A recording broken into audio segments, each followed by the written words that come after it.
associar a masculinidade como algo ruim, intrinsecamente problemático, né?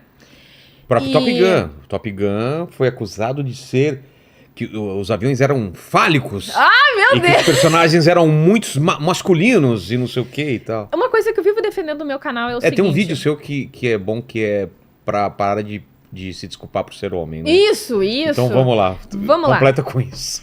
A questão é o seguinte... Que é os queromachos, né, também. Eu gosto muito da masculinidade e da feminilidade sadia. De verdade. A masculinidade e a feminilidade possuem características específicas e virtudes e vícios respectivos dos seus próprios fenômenos. E a masculinidade, ela é um modo de agir, de se posicionar, tanto quanto a feminilidade, que pode estar sujeitos a determinados comportamentos que não são tão bons assim. Só que o movimento feminista começou a associar a masculinidade como algo essencialmente ruim. E se a masculinidade é essencialmente ruim, tu não vai conseguir exatamente evitar que os homens deixem de se sentirem masculinos. Eles vão continuar sendo masculinos. Só que daí, o que sobrou pra eles se identificarem? Com algo ruim. Porque tu tirou o aspecto, o ideal da masculinidade e tu não deu um substituto. Tu tirou o ideal da masculinidade e tu não colocou algo no lugar. Não se tira um Deus sem colocar outro. As pessoas vão ficar perdidas e suscetíveis a qualquer tipo de sugestão. E aí tu vai ver um monte de homens misóginos e machistas achando que ser homem é isso. E na minha concepção, a masculinidade é provisão, é coragem, é independência, proteção. É autoconfiança e proteção, é sacrifício, é dever e comprometimento. E eu gosto muito desses aspectos da masculinidade porque eu mesma me identifico com muitas características masculinas.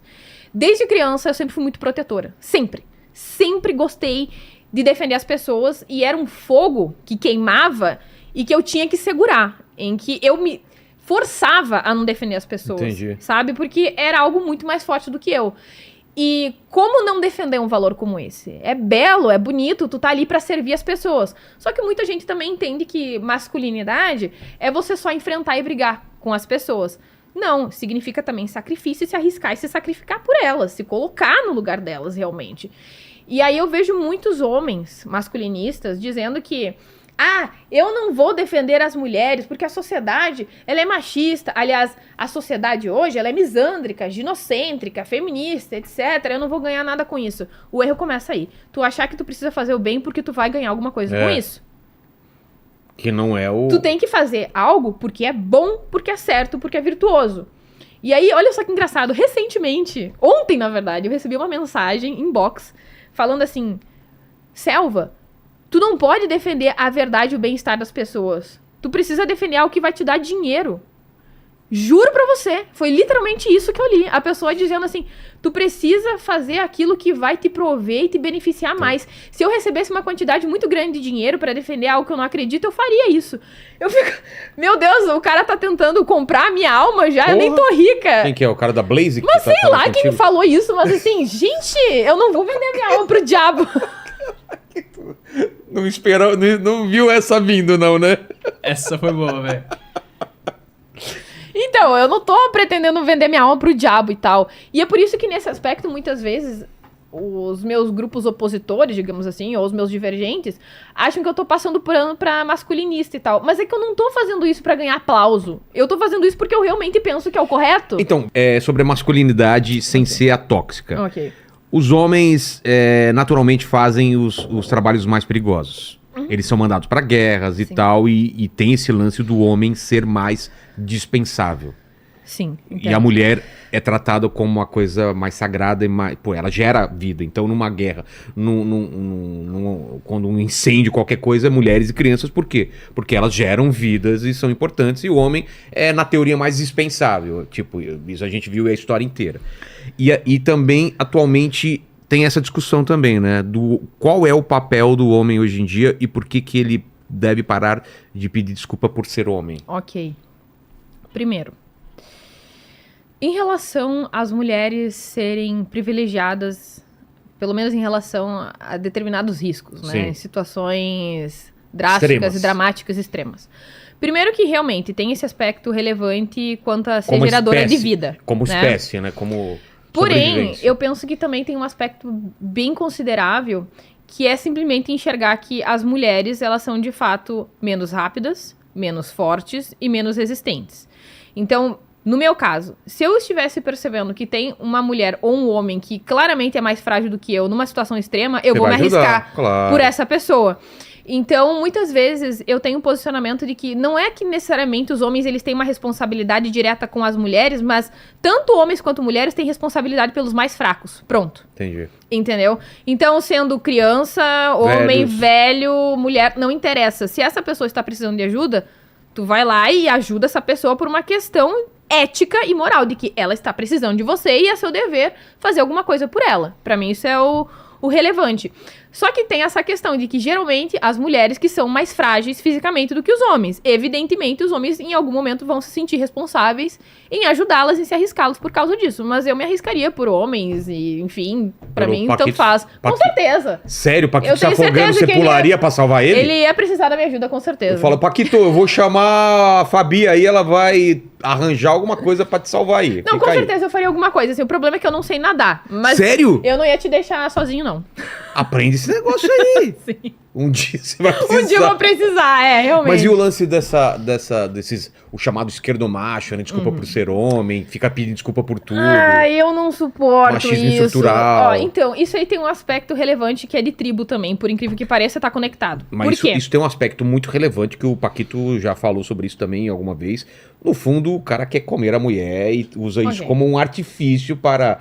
Vem aqui em casa, eu vou tirar umas fotos. Vamos Porque falar. como que é? Como você fala? O Teu cara, corpo... ele fala assim, vem Corpos aqui, reais. vamos fazer um ensaio fotográfico pra eu capturar aí toda a sua A tua alma e sua essência. essência feminina. E no final o cara só tá querendo comer a mulher. E usando esse discurso para tentar pegar... É então. o esquerdo macho, Exatamente. né? Pois bem, em relação a ficar pedindo desculpas por ser homem.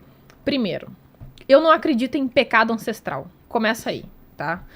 Eu sou responsável por mim, pela minha história, por aquilo que eu fiz ou eu deixei de fazer. E eu percebo que essa é uma outra característica dos movimentos sociais progressistas de esquerda recentes. Eles começam a te atribuir inúmeras culpabilizações e taxações a partir do que outras pessoas fizeram. É. E esse é um comportamento típico tribal, tá? Por quê? Há muitos e muitos e muitos anos atrás, há milhares e milhares de anos, quando as sociedades elas eram muito mais simples, em que o nosso grupo era resumido em talvez no máximo 150 pessoas, um pouco mais, um pouco menos, todas as nossas relações, elas eram dependentes da nossa reputação social. Ok? Então, isso significa que se tu tinha uma má reputação pessoal, a sua família também começaria a se sentir responsável e ser responsabilizada por aquilo que tu fez. Por exemplo, se tu tem uma filha em que ela é rebelde e não se submete à família, aos pais. Se ela se casa com um homem que os pais não queriam, não aprovavam, o que isso ia acontecer? Aquela família seria desmoralizada diante de toda a tribo e diante daquele bairro, daquela comunidade. Por quê? Eles possuem uma conexão de parentesco de reputação, em que tu não tá humilhando somente uma pessoa, em que ela não está sendo a única responsável. Ela está conectada com toda a sua geração anterior. Então, o que os pais dela fizeram era relevante antigamente. Do tipo, é filho de bandido, é filho disso, é filho daquilo. Aquelas famílias que se odeiam há gerações, entende? Então, existia essa conexão de responsabilização de origem, de parentesco tribal. Isso até se demonstrava pelos nomes, né? Era tal pessoa, filho de tal pessoa, né? Isso. Erickson, né? E- Filho do Eric, né? Tem um documentário muito bom que eu vivo falando dele, que, se não me engano, se chama A Menina do Rio. É a história de uma menina indiana que sofreu tentativa de homicídio do pai e do tio, porque ela se casou com um homem da casta inferior dela. Putz. Isso é chamado de hipogamia, a propósito. Geralmente falam da hipergamia, mas isso se chama hipogamia. Que é? Que é se relacionar com uma pessoa de uma casta inferior, de uma classe social mais baixa do que você. E ela fez isso contra a vontade dos pais. Por causa disso, ela sofreu essa tentativa de homicídio. Ela estava na beira de um rio, eles foram lá, sequestraram, e o pai dela atirou na cara dela, pegou de raspão, ela caiu no rio, conseguiu sobreviver e buscou ajuda. Ela foi e fez uma denúncia contra o pai dela foi preso, só que daí ela sofreu todo tipo de pressão para perdoar o pai dela, por causa dos conselhos dos anciãos, porque se ela não fizesse isso, haveria uma animosidade, um conflito considerável naquele bairro onde ela estava morando, ou seja, na própria tribo, porque se o pai dela não tinha conseguido controlar a própria filha, eles seriam todos desmoralizados diante de toda aquela sociedade.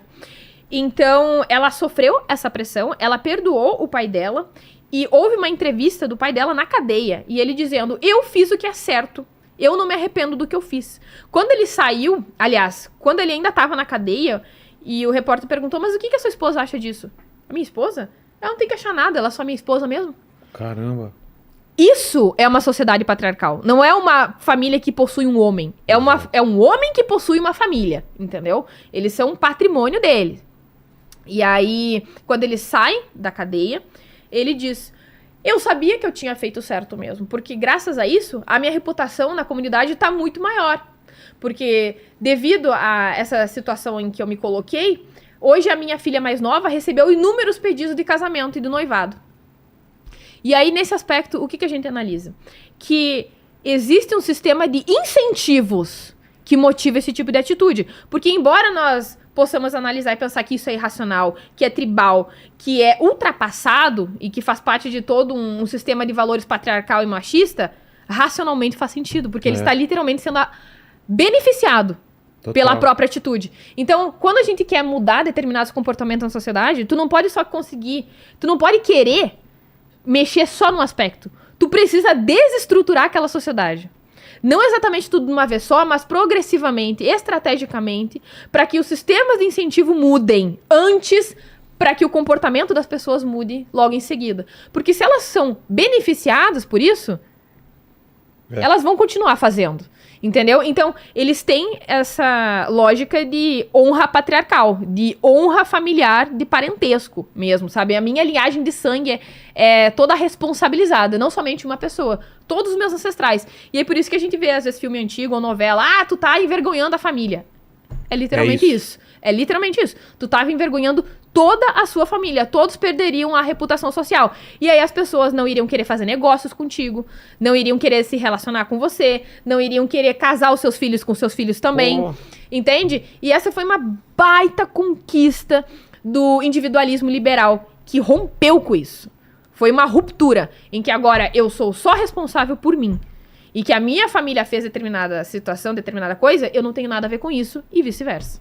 Entendi. Só que aí tem um outro aspecto do que tu falou sobre pedir desculpa por ser homem, que é, eu penso que apesar de você não estar diretamente associado com essas pessoas, em alguma medida você deve gratidão a todas aquelas pessoas que vieram antes de você e que se sacrificaram, inventaram, fizeram arte, conquistaram direitos trabalhistas e civis e que se sacrificaram por inúmeras pessoas no futuro que elas nunca iriam conhecer e sonhar que existiriam em algum momento. E nesse aspecto eu penso que elas precisam ser gratas por tudo aquilo que foi feito antes. Isso te dá sentido e comprometimento com aquelas que ainda não vieram. Total. E por que eu penso que os homens não precisam pedir desculpa por ser homens? Porque eles não são responsáveis por aquilo que fizeram antes deles e não tem absolutamente nenhuma vergonha, nenhuma razão pra se sentir envergonhado por aquilo que você é e que tu não escolheu pra ser. Tu precisa se envergonhar, literalmente, apenas pelas suas atitudes. Aquelas que tu teve ou aquelas que você não teve. Acabou. E isso me incomoda muito, assim. Tem uns ambientes politicamente ideológicos já que são tão contaminados, sabe? Que virou aquela masturbação mental tão sufocante em que essas piadinhas são constantes, sabe? E de depreciação de homens e héteros e brancos e não sei o que, e tu fica... Cis e não sei o que... Tá, cara, tudo bem, existiram inúmeras pessoas ruins, mas elas estão literalmente presentes em todos os grupos sociais. Todos. E essa é uma dinâmica, um viciozinho que a gente percebe, inclusive com pessoas que ainda estão adentrando o mundo das minorias, conhecendo um pouco mais sobre métodos de relacionamentos atípicos, por exemplo, seja lá o que for, filosofias de vanguarda, elas tendem a enxergar que as minorias são anjinhos. Que as minorias são perfeitinhas, pobrezinhas, são vítimas da sociedade, como se elas não estivessem sujeitas a todo tipo de vício, de comportamentos negativos e tóxicos, quanto qualquer outro grupo que esteja numa condição de vantagem socioeconômica ou histórica, etc. Estamos todos sujeitos aos mesmos vícios, independentemente de quem nós somos. A gente tem que admitir isso. E eu penso que, em parte, isso também acaba gerando ingratidão, tanto das mulheres, quanto dos LGBTs, quanto dos negros, etc. Porque, como eu falei, veja que improvável, aparentemente, para muita gente. Pessoas que se organizaram, principalmente, pelas causas abolicionistas no passado, foram quem? Religiosos, cristãos, que realmente se organizavam em comitês, saíam espalhando panfletos nas ruas e nas casas pela causa abolicionista. E eram europeus, do século XVIII, século XVII, que não estavam reconhecer discutindo. isso também é até... Poxa, reconheça, isso realmente foi revolucionário, foi completamente destoante de toda a lógica que eles tinham naquela época. Realmente foi um posicionamento corajoso. Tem uma outra feminista, chamada Olympe de Gouges. Ela foi decapitada na Revolução Francesa por conta das publicações dela.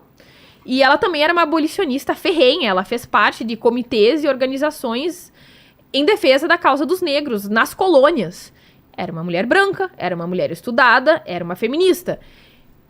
John Stuart Mill, Adam Smith e tantos outros teóricos, homens, brancos, cissexuais, europeus, lá no século XVII, no século XVIII. Por que não reconheceu o que essas pessoas fizeram? Porque não foi fácil, porque aí que entra aquela coisa que eu tava falando.